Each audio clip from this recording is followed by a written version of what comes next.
there's a million jobs on this earth, but I only have one sister. And if I don't do the right thing, I would regret it for the rest of my life. And you want to talk about something that changes your perspective in life is a near-death experience.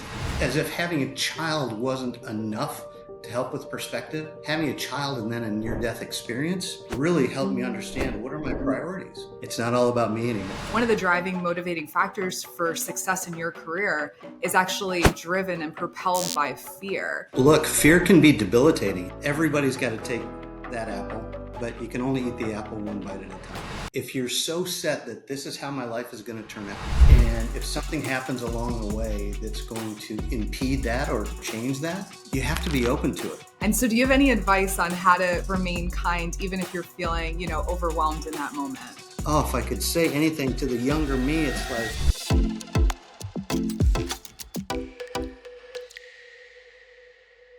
Awesome. Hi, Charlie. Welcome to Becoming You. hey, how are you, Katrina? Great to see you, my friend. Yeah, great to see you too. Thanks so much for being on the show.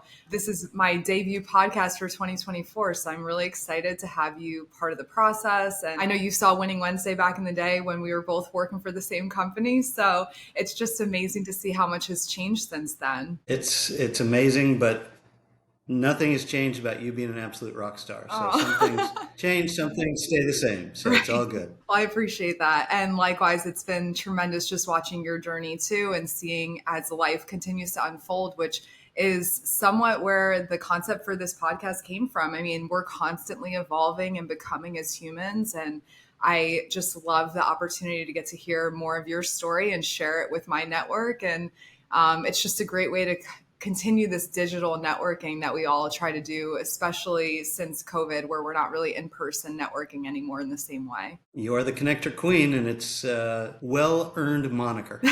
Thank you for that. So I know you're familiar with the outline of this episode, but since we're launching this and it's brand new to a lot of folks, I just want to walk us through the structure of each episode.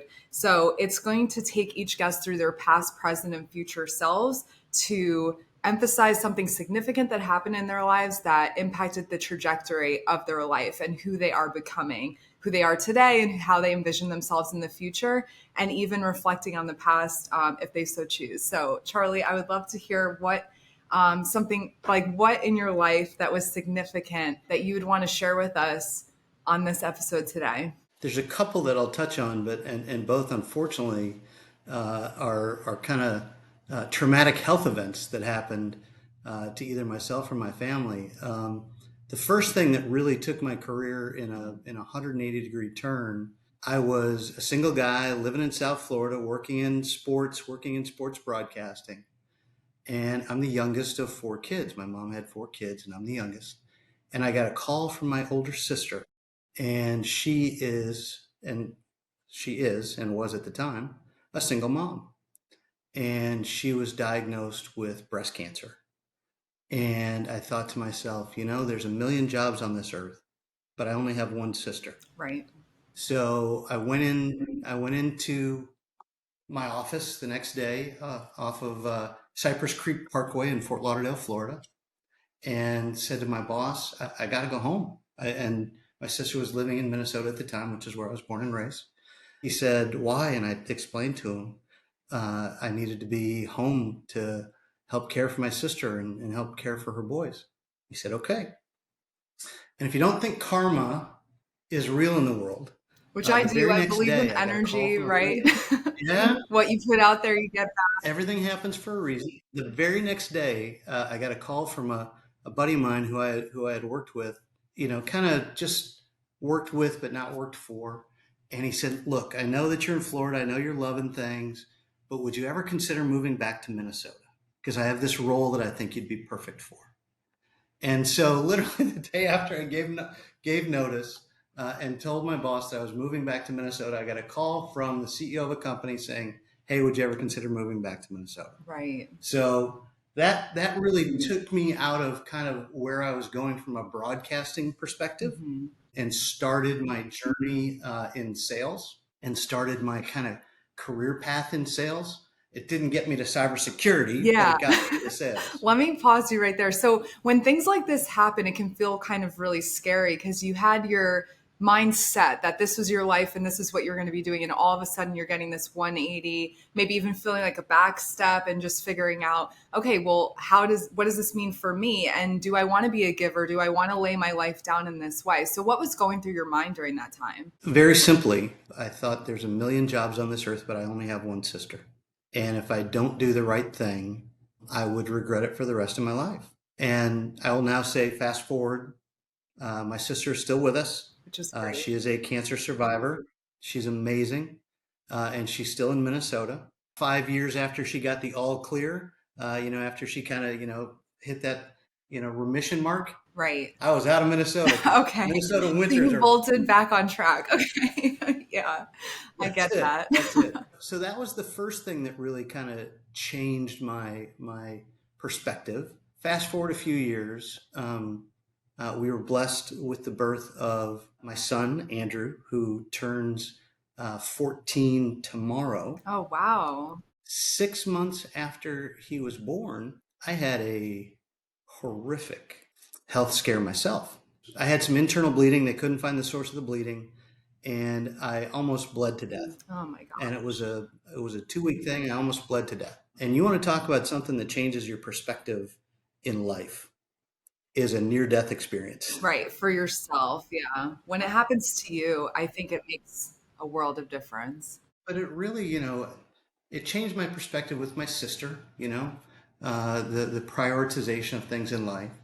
And then when for me, and not everybody is the same. Not everybody, I'm not saying people have to have children in their life to understand the importance of anything. For me, I realized when our son was born that I figured out what my purpose was. And my purpose on this earth is to be his dad, right? He is an amazing kid, incredibly intelligent, really adorable, but has the sweetest heart of any kid I've ever met.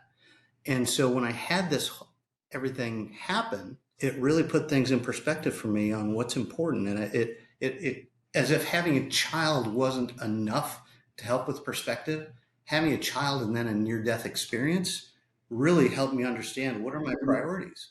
My priorities are being able to take care and provide for my family and provide for my son, and really was a huge awakening to me that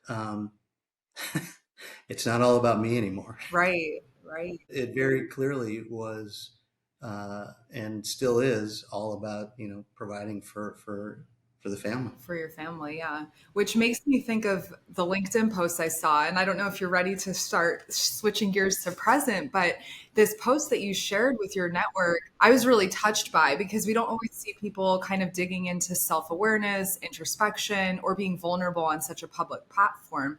And you took the liberty and, the initiative to really share that one of the driving, motivating factors for success in your career is actually driven and propelled by fear. And I would just love to hear, more of that firsthand from you. It's so funny because when I tell that to people, I kind of get the sideways, what do you mean? Yeah. And for me, I want to be able to provide, right? I want to be able to allow my son to have things better than I ever had it. And I didn't grow up poor. I grew up 100% definition of middle class, probably upper middle class, but my dad was very much about him. And so it's not like we had every gift known to Right. mankind. But for me, I want to be able to provide. So this all ties into what motivates me in sales is fear of, God, if I don't get to my number, I'm not, my commission check's not going to be there. My ability to make money, my performance, all these things that, are how stay employed, make money, etc. Earn your keep, prove your worth, whatever. Yeah. There's, you never want to be the low person on the totem pole. Right. You want to be that person that everybody is looking up to. And I never really understood that was what motivated me until people started coming up to me. And because I was always, before I was in sales leadership, when I was an individual contributor, I was always top of the stack and always performed very well. And I had someone who I respected very much come up to me and she said, "How do you do this? How does this work for you?" And I'm like, "Wow, it's fear. It's fear of not being able to pay my mortgage, not being able to provide for my family. I want to be able to do nice things. You know, we took an amazing, life-changing trip to Europe this summer that I wouldn't have been able to do if I wouldn't have had such great success."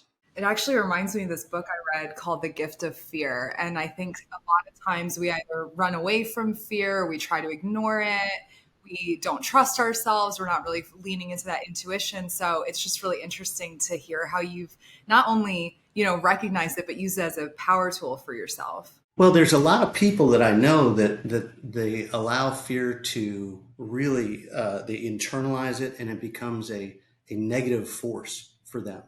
And for me, it's scary, Hmm. right? Yeah, But I want to be able to use that as a positive and not a negative. And for me, the ability to realize, and I think that was a big part of it, was the self-realization that that's what was going on, right. right? Why am I doing this? It's like I have to. And in full transparency, when I first started in sales, I was working for an organization where my base salary was below poverty level. Wow. So if I didn't sell, You weren't I eating. couldn't eat. I couldn't pay my rent. I couldn't, whatever. So, it was sell or go hungry. Right. And so, I realized there's only one way to do this. I either internalize it and let it eat me up or go attack it.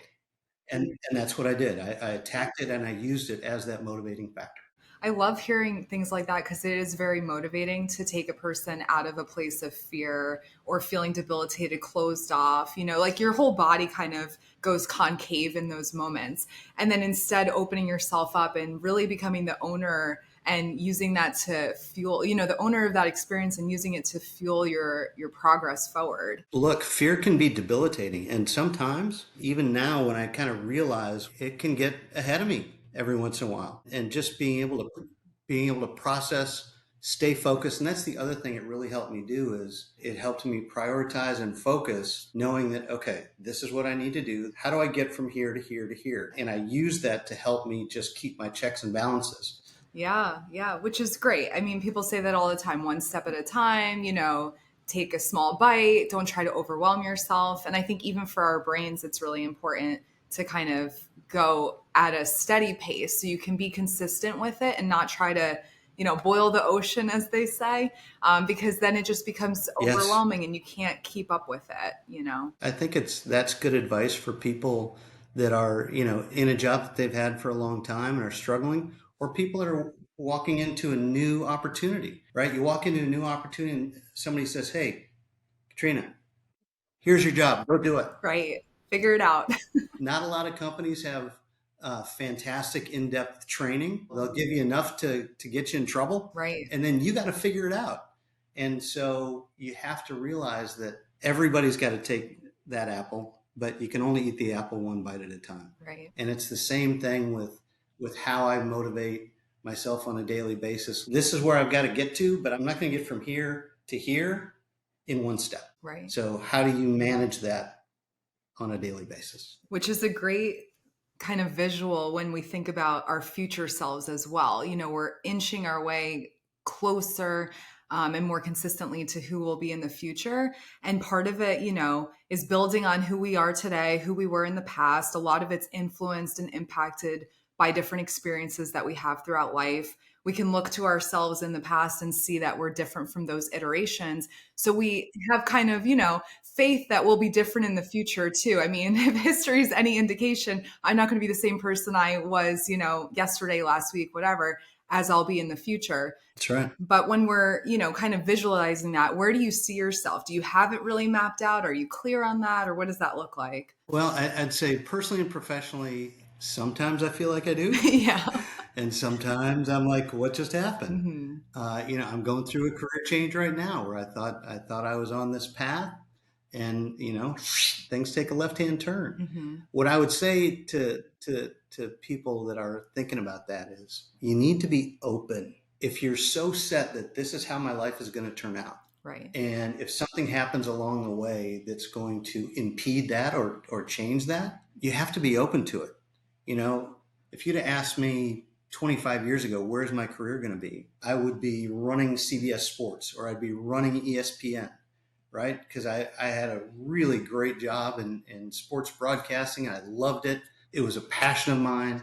Nobody would have said to me 25 years ago, you're going to go lead cybersecurity organizations. First thing I would have said is, what is cybersecurity? Right. Right? Exactly. You have to be open to change and absolutely have a career path, have an idea, know where you want to go. I've got a great friend who I met since I moved to Texas, who lives about a block and a half away from me. He's an older retired gentleman. His name's Kim Stewart. And when I grow up, I want to be him. Hmm. He was an incredible salesperson his entire life. He retired at an early age, and he and his wife just went on their 52nd cruise together. Wow. And he does when he what he wants when he wants because he was able to set himself up for a comfortable retirement. And I think at the end of the day, that's what we all want, right? We want to be able to do. We want to work. We want to be successful. We want to make a good living. But I don't think I'm going to be sitting, Katrina, on my deathbed saying, I wish I would have worked more, Right. right? I wish I would have stayed working and not retired when I did. No. I know. My son's about to turn 14. I want to be able to watch his growth and watch him develop and watch him change and be able to, hopefully, knock on wood, celebrate grandchildren and things like that. Like, to me, if I can do that, if I can put myself in a position where we can experience that later in life, Hmm. everything's good. Everything's good. I do not. No offense. Again, I'll use this sports correlation. Al Michaels, who is one of the best known television sports broadcasters in our lifetime, right? He all the way back to 1980. Do you believe in miracles? Right? That was Al Michaels. Okay. He's still calling NFL games. This Really? year he's doing it for Amazon Prime, but he's 79 years old. Wow. And he's accurate with his calling of the games? I don't want to be working when I'm 79 years Yeah, old. right, right. I want to have worked enough and done enough to be able to have a nice retirement, watch a football game, and not think about, gosh, I'd have called this. It's just I know. there's too many stories, Katrina, that you hear about. Such and such died at 67 years old. He retired from his company after 47 years a year and a half ago. Do you want to live a year and a half after you retire? Right. Nobody does No, that, right? no. So this is I'm kind of on a rampage. I You're good apologize. though. This is like you're preaching to the choir, I'll tell you that. Everything I do because I want to provide for my family. I want to provide for my son, and I want to be able to have a comfortable retirement where I can enjoy life. Now, where am I going to retire? I don't know. Yeah. There's a whole lot of crazy everywhere in the world. I'm thinking New Zealand maybe at this Oh, point, yeah. Very cool. but I want to have an ability to rest Hmm. and enjoy life. Right. Not that we can't enjoy life now, take vacations, but Yeah. It's different when you spend your life working towards something and you envision it. And then I love everything you said, like just being comfortable with these changes throughout life. Don't necessarily chase a title or one specific job because it's not guaranteed to last forever anyway. And to work until your dying breath. I mean, the companies that are out there, I mean, they'll replace you as soon as you pass away anyway. The job posting's right back up the next that's week, right. and that's some humbling, sobering perspective to keep in mind when you're trading hours for dollars and double booking your calendar and doing back to back meetings. It's a very two dimensional lifestyle, at that point, two dimensional way of living your life. I was just going to add one thing to that. I work hard. I am incredibly dedicated, but I work to live. I don't live to work, Exactly. right? Hmm. It's a means to an end. It doesn't mean that I haven't been incredibly successful. It doesn't mean that I haven't been a great asset for the companies that I've worked for. but understand what's the priority in life. Right. Again, Right. I don't want to, I don't want my son holding my hand when I'm about to pass away and have him say, "Hey, Pops, why didn't you retire a few years ago? Right. What's it about?" Yeah, exactly. I love that. I'm actually reading this book right now. I just wanted to share a page with you, just a small paragraph. Oh, please. If Are you you'll gonna allow are you gonna make me cry? No, You, no. you know I'm a crier. Are you? Well, feel free. I mean, I'm here to be a soundboard for your emotions. But it's called Love Yourself Like Your Life Depends on It. Part of the book talks about even forgiving yourself too, so you can kind of lean into the things that scare you, that you think like make you unlovable or unlikable or whatever it is, that anything that's holding you back, just like let it go. That's part of the book. But this one part that I highlighted that I want to read to you, it has to do with your future self. So the author says, my future self, who's been through everything I have and beyond, who has the benefit of hindsight that I don't, who has love and compassion for me in a way that only one who's walked in my shoes can, who understands me better than anyone ever could. And I just think that's so beautiful as we think about who are we becoming. And I just wanted to share it with you. It kind of like popped up right before we started recording this. I was like, I have to share this with Charlie, see what he thinks on it. It's it's so fantastic. You know, everybody says, well, if you could talk to your younger self, what would you say? Right. There's so many words of advice I would say, like, hey, go buy Google stock, stuff like that. The one thing that I would say to my younger self and to anybody who's young in their career, be nice to people. Mm, Like, kindness gets you so far in life, right? You can go a whole lot farther in life just being nice. And business is so harsh and so cutthroat that when you run into nice people, people will remember you. People will realize, hey, that person was incredible to deal with. I loved that passage, and the first thing that popped into my mind is just go be nice. We all just need to be able to get along and work together, work smarter. yeah. They say like if you have a choice between being right and being kind, to choose kindness every time. And when you're describing, how many kind people we could use in the world, all I can think about is the times I kick myself the most is when I'm not managing my stress well, when I could have showed up in a kinder way. And so do you have any advice on how to remain kind even if you're feeling, overwhelmed in that moment? I will tell you, and I had this conversation with my 14-year-old son because he's so much like I was. And my mom used to tell me this all the time. When you're tense, when you're upset, and things are really hard, and somebody asks you a question or asks you to do something, do yourself a favor.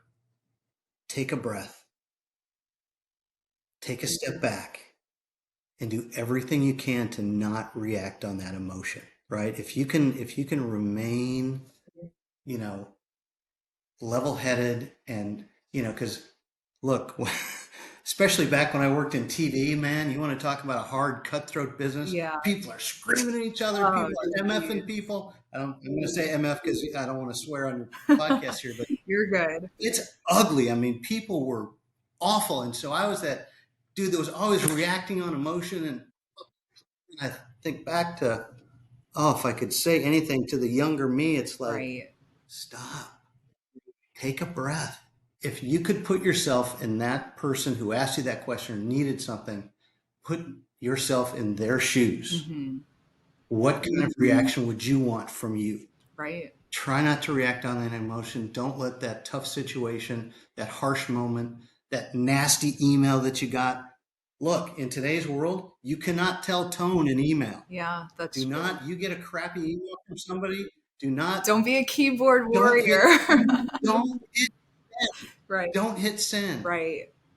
Stop, delete, Right. pause, step away from the keyboard, go get a glass of water, go get a snack, then come back and say, okay, how would I want to receive that Mhm. back? Yeah. Don't be the keyboard warrior. Don't, same social media, like be nice to people. I know we don't know what anyone's going through. It's quick to kind of just look at their situation through our own lens and assume we know exactly what's happening and then just react to that. But it's better to respond and just take the time to do that. Take a step back, think about it, remove emotion from the equation. And then proceed. Yeah. I love that. Find your calm, find your Right, zen, right? right. Find the Zen moment. I love it. I'm a big fan of meditation and breathing exercises. So There you go. it goes such a long way in just managing yourself better. That's the only thing we can really control in life is ourselves. So if we take a minute to learn how to do that, it'll go a long way. Could not agree more. Yeah. Well, I'm so glad you've been on the show, Charlie. You're my debut recording of Becoming You. And is there anything else that's top of mind that you would want the audience to hear from you today? Geez. I would say don't ever stop believing that you can be whatever you want to be. Like I said, if you'd have said to me I was going to be in cybersecurity, I'd have said, "What's cybersecurity?" Just because it's not something that you have planned now doesn't mean it's not going to be a great future for you. Right. There are twists and turns in life that you have no idea where life's going to take you. Ride the wave. Yeah. It's okay. Everything happens for a reason. Everything that happened in my life got me to today. Right. Mm-hmm. Everything what's going to happen in the future is happening for a reason too. Right. Don't get too down. Don't get too high in the highs. Don't Mm-hmm. get too low in the lows. Just know that it's supposed to happen. Yeah. And I would take it even a step further and say you got yourself through life so far, and you'll continue to get yourself through the rest of your life too. So to be able to trust and rely on yourself, it's really monumental, I think, in this world where we feel like everything's out of our control all the time. Yep. It's very true. Well, great. Keep becoming you, Charlie. Katrina, I love you, my friend. I'm so proud of Much you love. and Thank so you. proud of what you're doing. And I'm literally honored to be your first guest, and I appreciate your time very much. Definitely. No, I'm so grateful to you and to everyone listening. Just keep up the good fight and keep smiling, as they say. You are my most important listener, and I can't thank you enough for spending your time with me. If this content resonates with you, then hit subscribe. Connect with me on LinkedIn, Instagram, and YouTube by following @ConnectorQueen. Thank you for tuning in, and I'll see you again on the next episode of Becoming You.